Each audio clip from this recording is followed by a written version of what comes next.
Advocate Nilesh Ojha ji. Thank you doctor साहब। Joke है लेकिन सच्चाई है, मैं बता रहा हूं। आज देश में यही हो रहा है, हमारा कॉमन सेंस हाईजैक कर लिया। देश में बेवकूफों की कमी भी नहीं है, फॉलो किए जा रहे हैं। तो जागने की जरूरत है और जागरूकता का। और मैं बार बार कहता हूं कि हमारे देश को डॉक्टर विश्वरूप राय चौधरी साहब के रूप में एक अच्छा युग पुरुष मिला है। हमारी जिम्मेदारी है कि इनको इनके कार्य के लिए रोड मैप बनाकर दे। डराया गया, गलत कानून बनाए गए, गलत नियम बनाए गए, देश के कानून के बात उनका आधा जो कानून है मैनिपुलेटेड, मैं उसकी बात कर रहा हूं। चलो उनकी इस पे शुरुआत करते हैं। गवर्नमेंट ऑफ इंडिया ने कराओ, नहीं तो गवर्नमेंट जॉब वालों को आना बंद। तो जैसा अभी डॉक्टर साहब ने बताया, वो प्रेग्नेंट लेडी को उसको फोर्स कर रहे हैं आप लोग। लॉ में मैंडेटरी नहीं है, लेकिन ये लोग मैंडेटरी कर रहे हैं। तो ये इट इज अनलॉफुल, क्योंकि व्हाट इज प्रोहिबिटेड, लॉ क्या कहता है कि जो चीज प्रोहिबिटेड है, directly prohibited, indirectly can not be done. वो किसी भी तरीके से करो, प्रोहिबिटेड है ना, प्रोहिबिटेड है। मर्डर प्रोहिबिटेड है, आप डायरेक्ट करो या इनडायरेक्ट देके करो। तो उस तरह से अभी एक लोग कर रहे हैं। अभी क्या problem well stated is problem half solve and don't find fault, find remedies. Henry Ford ने कहा है, स्वामी विवेकानंद जी ने कहा है कि प्रॉब्लम बहुत हो गया, अभी सोल्यूशन भी बताइए। तो यह सोल्यूशन बताने की जिम्मेदारी हमारी है, क्योंकि हमने जो एडवोकेट खुद को ये कहते हैं कि leaders of thoughts of society. Problem आएगा कॉमन मैन के पास तो एडवोकेट के पास आएगा, आपको हेल्थ का प्रॉब्लम जाएगा तो डॉक्टर के पास जाएगा। तो अब दोनों में दोनों टाइप के लोग हैं। डॉक्टर में भी जैसे चीटर है वैसे वकीलों में भी है। और ट्रेजेडी ये भी है कि कई वकीलों को तो लॉ का नॉलेज ही नहीं है। कई जजेस के साथ भी ये प्रॉब्लम है। ये देश की ट्रेजेडी है। मतलब खुद सुप्रीम कोर्ट ने कई जजेस को जब जेल में डाला तो यही प्रॉब्लम था कि तुम लॉ का नॉलेज ही नहीं है, कॉमन सेंस नहीं है। ऐसे भी हाई कोर्ट के जज, कॉन्स्टिट्यूशनल कोर्ट के जज, जस्टिस कर्नल को जब जेल में डाला तो सुप्रीम कोर्ट ने वही लिखा, पहले इसका मेडिकल टेस्ट कराओ, ये मेडिकली फिट है कि नहीं। ये ऑर्डर था सुप्रीम कोर्ट का हाई कोर्ट जज के लिए। तो ऐसी कई चीजें, लेकिन कॉमन मैन को अवेयरनेस नहीं है। तो मैं आपको एक चीज बता रहा हूं, अगर ऐसा हो रहा है तो आपको क्या करने की जरूरत है। आपको,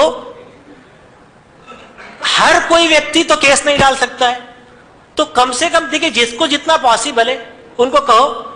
सिंपल इतना तो कर सकते हैं, मोबाइल ऑन करने का, वीडियो रिकॉर्डिंग। अच्छा डॉक्टर साहब आप कह रहे हैं ना, मैं रिकॉर्डिंग कर ले रहा हूं, आप गारंटी लोगे ये वैक्सीन लेने के बाद में ये प्रेग्नेंट वुमन है, इसका एबॉर्शन नहीं होगा, बच्चे का कुछ तकलीफ नहीं होगा। जैसा आप हमारे से कंसेंट फॉर्म साइन करके लेते हो, आप भी बता दीजिए, वी विल रेडी, हम करवा देंगे। कोई डॉक्टर जिम्मेदारी नहीं लेगा। और लिया तब भी वैक्सीन, अगर आपको एसिडेंसी लेना नहीं है, लेकिन एक जस्ट मैं आपको टेक्निक बता रहा हूं।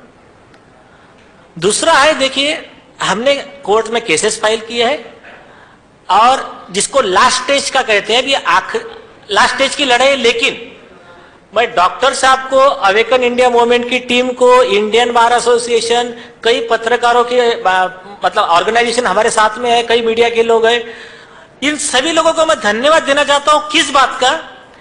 ये एक आशादायक एक चित्र इस चीज का है, खुद गवर्नमेंट ऑफ इंडिया के हेल्थ मिनिस्टर ने एक्सेप्ट किया है। जिन लोगों को इन्होंने बेवकूफ बनाकर पहला डोज दे दिया था वैक्सीन का, उसमें से 11 करोड़ लोगों ने सेकंड डोज लेने से मना कर दिया।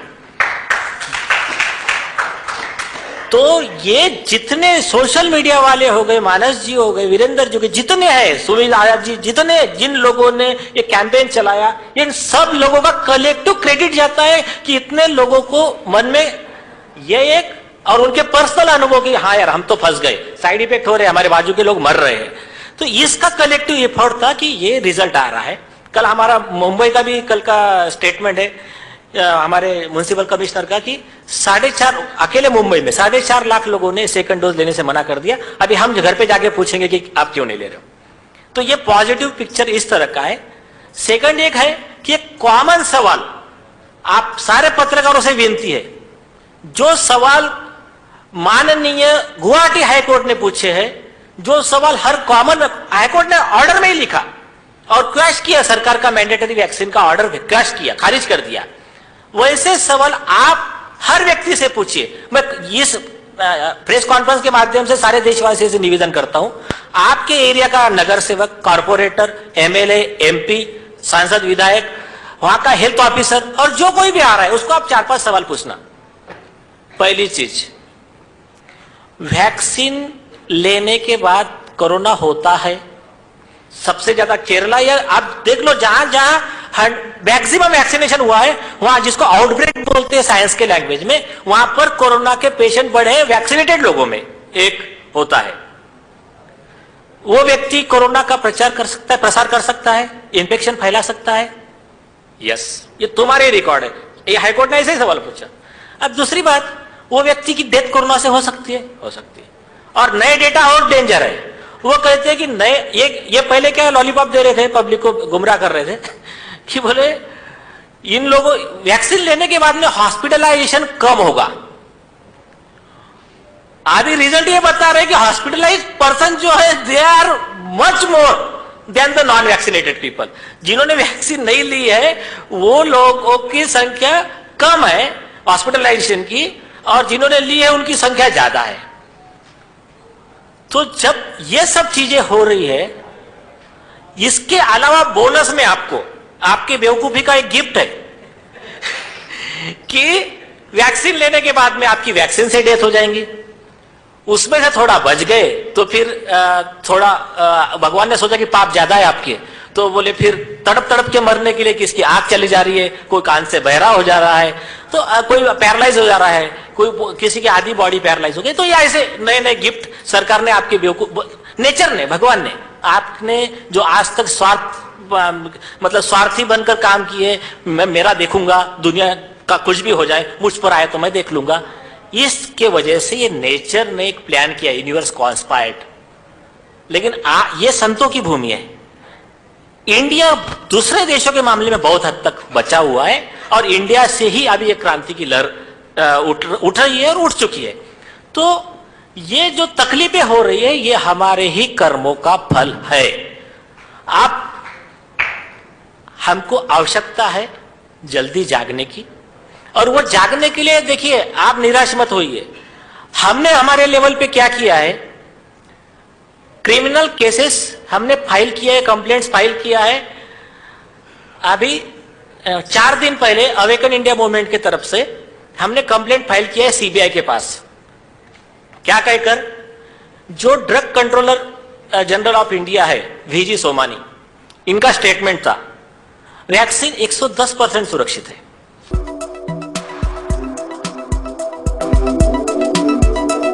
सर इसके साइड इफेक्ट्स भी बहुत बताए जा रहे हैं सर, ये सही है क्या? ना ना ना ना ना ना देखो, एक बात पे पूरा आप श्योर रहिए, हाँ, कि किसी में भी सेफ्टी का कंसर्न होगा, थोड़ा भी कंसर्न होगा तो हम उसको कभी अप्रूव नहीं करेंगे। कुल मिला के ये सेफ है? सेफ है, ऑफ कोर्स 110%। 100 नहीं, साइड इफेक्ट थोड़े बहुत तो होते हैं। Well, vaccine for COVID-19 is voluntary. मेरे बाद में एम्स के डायरेक्टर है डॉक्टर रणदीप गुलेरिया, वैक्सीन पूर्णतः सुरक्षित है, टीका जरूर लगवाए। तो ये जितने भी चोर कंपनी थे, तो इन्होंने जो झूठा प्रचार किया, अब उनका झूठ कहां से साबित हो गया, जो लोग मर गए उनके कंप्लेंट हमारे पास आए, तो हमने इन लोगों के खिलाफ में मर्डर का चार्ज और चीटिंग का चार्ज फाइल किया है। तो मैं केस लॉ के आधार पे कर रहा हूं, मैं मेरा ज्ञान नहीं बता रहा हूं, लॉ के हिसाब से इनको सबको डेथ पेनल्टी होने वाली है। कैसा, अगर मैं आपको एक मेडिसिन बेचूं झूठ बोल के, मैं बोलूं ये मेरे पास में एक जादुई कागज है, इसको आप चबा के खाओगे आपकी सारी बीमारी दूर हो जाएंगी, 2 लाख रुपए, तो ये लेने के बाद में आप, पहली बात तो ये झूठ निकला, तो चीटिंग का केस बनता है आईपीसी 420 का। ये लेने से आपका डेथ हो गया साइड इफेक्ट से, तो मैंने आपको जान, आपकी मौत के लिए मैं जिम्मेदार। और तीसरा, मैं इस गवर्नमेंट ऑफ इंडिया के एक सरकारी कर्मचारी की पोस्ट पे बैठकर ये मेरी मशीनरी मैं यूज कर रहा हूं वैक्सीन सिंडिकेट को हेल्प करने के लिए और देश के नागरिकों की जान धोखे में डालने के लिए। तो miss appropriation of public property end fund 409 IPC, उसमें लाइफ इंप्रिजनमेंट है, और 302 में डेथ पेनल्टी है। तो ये सारे चार्जेस हमने लगा दिए। जो एक मां है, उसका इकलौता बेटा 23 साल का वैक्सीन लिया मर गया, वो उसके तरफ से हमने मर्डर चार्जेस लगाए हैं। एक केस मुंबई में फाइल हुआ है, एक notice health minister Mansukh Mandaviya ji को दिया गया है, और सीबीआई में एक केस रजिस्टर हुआ है, मतलब हमने कंप्लेंट फाइल किया है। आप देखिए लोगों के मन में एक थोड़ा सवाल आता है, अरे यार वो तो मिनिस्टर भी उनके है, सीबीआई भी उनके है। वैसा नहीं है। अगर आप बेस्ट एग्जांपल देखोगे, लखीमपुर केस ले लो, केंद्र के गृह राज्य मंत्री का बेटा अरेस्ट हो गया, ये पावर पब्लिक का है। तो अभी हमने क्या किया है, ललिता कुमारी में सुप्रीम कोर्ट के संविधान पीठ ने कह दिया, आपने कंप्लेंट दिया, कॉग्निजेबल नॉन अवेलेबल ऑफेंस है, 7 दिन के अंदर एफआईआर रजिस्टर होने चाहिए। उनका इंक्वायरी करने का लिमिट 7 दिन है। हमने नोटिस में लिख दिया 7 दिन के अंदर एफआईआर रजिस्टर करके आपने अरेस्ट करने का, क्योंकि लखीमपुर केस में सुप्रीम कोर्ट ने, हमारे माननीय चीफ जस्टिस ऑफ इंडिया ने कह दिया ये मर्डर का केस है, तुरंत अरेस्ट करने का। तो हमने सेम वही उसमें प्रोड्यूस कर दिया। अगर 7 दिन के अंदर एफआईआर रजिस्टर करके अरेस्ट नहीं करते हैं तो क्या, तो उसकी जो घोषणा आज मैं करने वाला हूं, सेक्शन 43 ऑफ सीआरपीसी है, जो ये कहता है ऐसे आरोपी को कोई भी कॉमन मैन अरेस्ट कर सकता है। तो हमारे लोग सारे इंडिया से दिल्ली में आएंगे और ये एक एक आरोपी को अरेस्ट करके ले जा के पुलिस स्टेशन हैंडओवर करेंगे।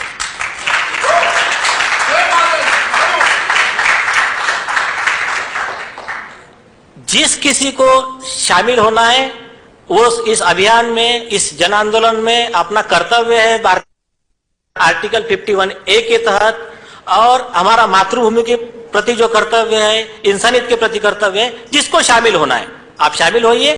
और इसमें अवेकन इंडिया मूवमेंट के वेबसाइट पे ये हर चीज अवेलेबल है, जो कंप्लेंट का फॉर्मेट, हमने जो लेटर भेजे हैं, जो केस लॉ वैक्सीनेशन के लिए जबरदस्ती कर रहा है तो उसका प्रोसिक्यूशन का नोटिस है, हमने जो डॉक्टर्स को प्रोसिक्यूशन का है, वो सब चीज अवेलेबल है। और जुड़ना है तो वहां पे ज्वाइन का बटन है, आप वो ज्वाइन का बटन क्लिक कीजिए, आप वहां पर उस मतलब अभियान से जुड़ सकते हैं। तो आपको एक रफ, क्योंकि देखो समय का भी कमी है, आपको एक मैं रफ स्केलेटन बता दिया। लॉ के हिसाब से वो लोग आपके पैसों का मिसयूज करके आप पर ही अन्याय किया जा रहा है। तो अगर आप बात बोलता हूं, this world suffered a lot because and the violence of bad people. ये दुनिया को सबसे ज्यादा तकलीफ अच्छे लोगों के शांत बैठने से हुई है, ना कि बुरे लोगों के गुनाहों की वजह से हुई है। काम कर रहा है, हम शांत बैठे हैं। तो डेसमंड टुटू ने कहा है कि we have chosen the side of oppressor, मतलब अन्याय करने वाले। तो ऐसे लोगों को वैक्सीन देने के 2 नुकसान है। एक तो वो वैक्सीन उसके बॉडी में साइड इफेक्ट नया क्रिएट करती है, दूसरा उसका कोई डेटा नहीं है कि ऐसे लोगों को वैक्सीन देने से कोई फायदा हुआ है, और वो साइड इफेक्ट से वो आदमी मर सकता है। बेनिफिट रिस्क कोई रेशो अप्लाई नहीं होता है। दूसरा, ये देना मतलब हमारे टैक्स पेयर के मनी का मिस एप्रोप्रिएशन है, वैक्सीन कंपनी के फायदे के लिए हमारे देश के नागरिकों का मतलब पैसे का दुरुपयोग है। तो ये आप थोड़ा जरा कॉमन सेंस लगाइए कि जो व्यक्तियों को नेचुरली इन्फेक्टेड है या नेचुरल इम्यूनिटी डेवलप हो गई है, उनको सारे बंधनों से छूट मिल जाना चाहिए। No mask, nothing. सबसे पहला सर्टिफिकेट उनको मिलना चाहिए। अच्छा, एक पॉजिटिव डेवलपमेंट और सबके लिए हमने जो प्रयास किए उसमें एक मतलब उसको कामयाबी ऐसी मिली है कि महाराष्ट्र गवर्नमेंट, केरल गवर्नमेंट ने कह दिया है कि जो लोगों के पास मेडिकल सर्टिफिकेट है उनको फुल्ली वैक्सीनेटेड माना जाएगा। मतलब जो जो फैसिलिटी है वैक्सीनेटेड की सारी उनको मिलेंगी, मतलब कहीं जाने से रोक नहीं, कुछ नहीं।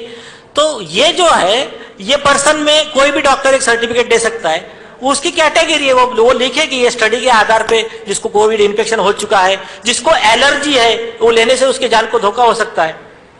तो हाँ, उसका मेडिकल सर्टिफिकेट का फॉर्मेट अवेलेबल है अवेकन इंडिया मूवमेंट पे, आप वो सब चीजें देख लीजिए तो आपको आइडिया आ जाएंगी कि आपके लोकल डॉक्टर से सर्टिफिकेट आप बनवा लोगे ना, तो आप मतलब कम से कम आज जो इनका चल रहा है हमारी लीगल लड़ाई का जो फाइनल रिजल्ट आने तब तक आपको ये प्रोटेक्शन रहेगा। और इसके बाद में आप लोगों का सहयोग रहेगा तो यही जो चीटर लोग हैं, ये देशद्रोही लोग हैं, इनको हम यहां से अरेस्ट करके हैंड ओवर करेंगे पुलिस में। बस इतना कहकर मैं मेरे दो शब्द।